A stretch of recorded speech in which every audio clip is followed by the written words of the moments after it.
হবিগঞ্জের মাধবপুর উপজেলায় চোরাচালান বিরোধী এক সফল অভিযানে প্রায় ২ কোটি টাকা মূল্যের ভারতীয় কসমেটিক্স ও ঔষধসহ একটি ট্রাক জব্দ করেছে বর্ডার গার্ড বাংলাদেশ বিজিবি। ৬ ফেব্রুয়ারি শুক্রবার ভোরে ঢাকা-সিলেট মহাসড়কের মাধবপুর উপজেলার মুক্তিযোদ্ধা চত্বর এলাকায় এ অভিযান পরিচালনা করে ৫৫ বিজিবি ব্যাটালিয়নের একটি টহল দল।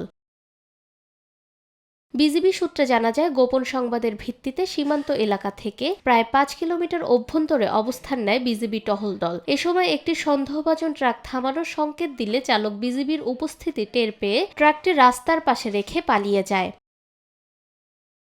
পরবর্তীতে ট্রাকটিতে তল্লাশি চালিয়ে পাথরের নিচে বস্তার ভেতরে অত্যন্ত কৌশলে লুকানো বিপুল পরিমাণ ভারতীয় কসমেটিক্স ও ঔষধ জব্দ করা হয়। পাচারের উদ্দেশ্যে আনা এসব অবৈধ পণ্যসহ ট্রাকটি তাৎক্ষণিকভাবে জব্দ করা হয়েছে।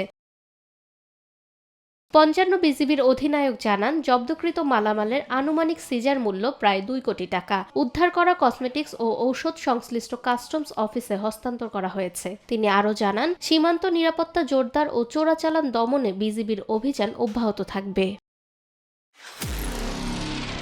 নিরপেক্ষ, সত্য প্রকাশে আপোষহীন।